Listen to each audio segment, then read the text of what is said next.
within 18 months, we're not going to have any like low level security people anymore. And it's kind of like, yeah, if that were to happen, we would be back in the seat within 6 months, right? Because the company is no longer going to be functioning. Like, and that's guaranteed. No, and you're absolutely right. And I think you hit upon a very important point. Access is really where it all starts, right? And everybody has to remember, as we are working collectively to shore up our systems, the bad actors are also leveraging all the same technologies to see how they can get through to our systems, right? I'll give you a small example. 5, 7 years ago, when you would get a phishing email or even a phishing text, it would be a disjointed message. It was very obvious that it had been written or put together by an entity that didn't understand English as their first language. It had grammatical errors, and you would laugh at it and not do anything about it. Now these phishing attacks are becoming so sophisticated.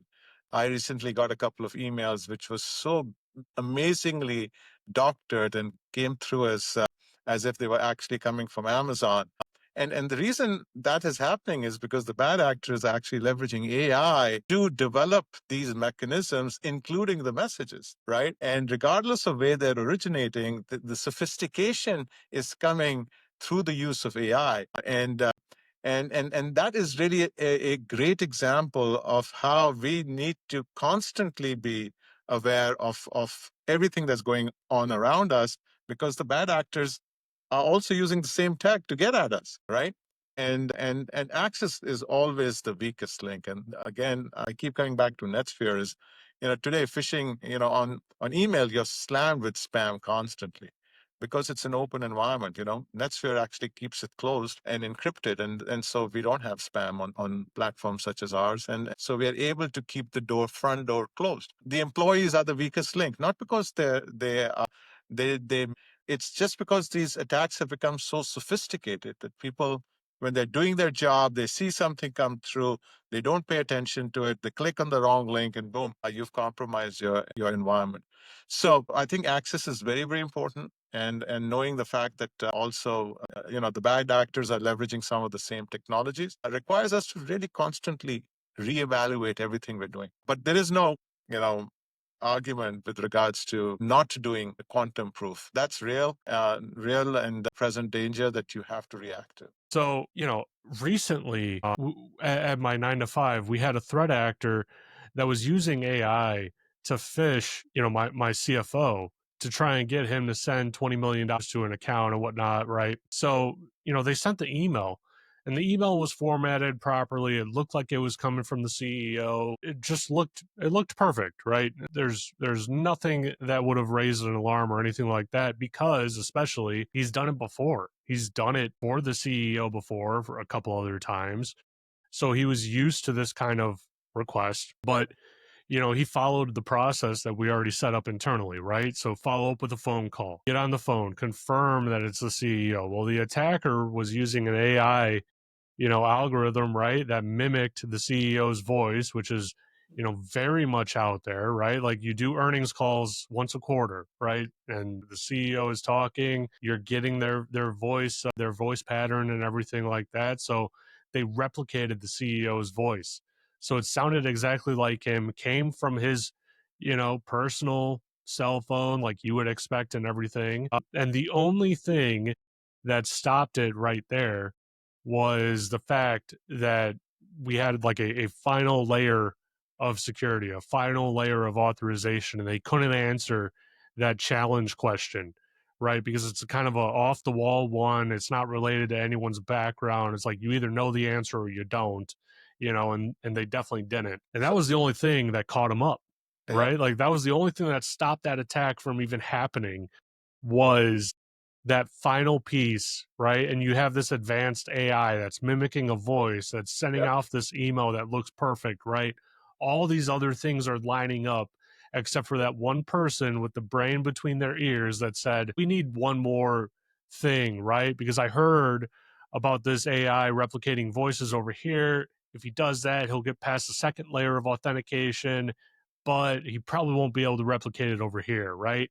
And so it took that person, not an AI, it took that person to say, we need this other thing that saved us, 20 million, because when it starts at 20 million, and you're like, oh, send me, 60, right? Send me 80, whatever it is. What's to stop it, right? Because now it's matching up in your own brain. So, Joe, what you just described is essentially that last step that you described was when you requested an encryption key. So that was essentially in your back and forth, that was your encryption key. And so means I have gotten so many requests, my employees have gotten so many requests that, hey, this is Anurag, do me a favor, just go out to the Apple store and buy $5,000 worth of Apple gift cards. I need it urgently, and come back and send the numbers to me, right? And these requests are coming on publicly available messaging platforms and email. And my people say, they respond simply. They said, you know what? We're happy to do that, Anurag. Just send me a message on NetSphere. And right there, the whole thing breaks down. And that's the power of encryption. And at some point in time, I'd love to demonstrate to you this, how our system generates that key, because it's in the settings. You can actually see this key, and I'll show you the difference between pre-quantum and post-quantum keys, making it that much more difficult in the back and forth for anybody to decipher it. And that's the beauty of platforms such as ours. But you created that same platform with your process, right? Yeah. And the last step in the process was, hey, give me the key. And the key was a random generated key, which is what we do. And that's what you did too. It was not related to anybody or anything else. And if they weren't able to deliver it, and off you go. Now, the only flaw in your system was that key was stored probably somewhere that somebody could gain access to it, and right in encryption. And also in a post-quantum world, those keys are generated randomly at that point in time and then reset themselves every 6 seconds, which again makes it that much more difficult for anybody to gain access to. And that's why it's so important for people to get onto these encrypted platforms and ask the question, is it truly encrypted or it's encrypted? And there's available information out there that allow you to kind of get past the initial marketing data to get to the bottom line on how and what encryption a platform's using.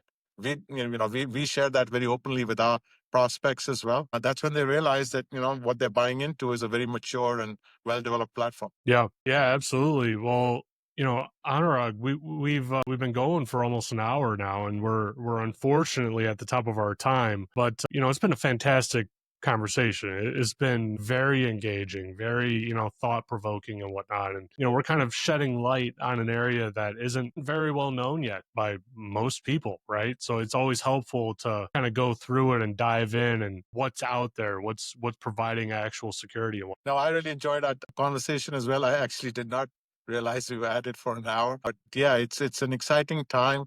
It's an exciting realm, a fast-moving realm, if you may, and we're excited about being able to participate in it and contribute to it as well. So I really appreciate you taking the time and having me on the podcast, Joe. Yeah, absolutely. Well, before I let you go, how about you tell my audience, where they could find you if they wanted to connect with you, and where they could find your company if they wanted to learn more. Yeah, find me on LinkedIn. I'm on LinkedIn. So Anurag Lal, Anuraglal, and my company is Netsphere, NETSFERE.com. Come check us out. I think we have a fairly decent description of what we do and how we do it. And if it helps you guys, we'd be happy to work with you guys and deploy our platform within your environment. Awesome. Well, thanks everyone. Go and check out, the links that he just said. It was a fantastic episode. Hope everyone enjoyed it.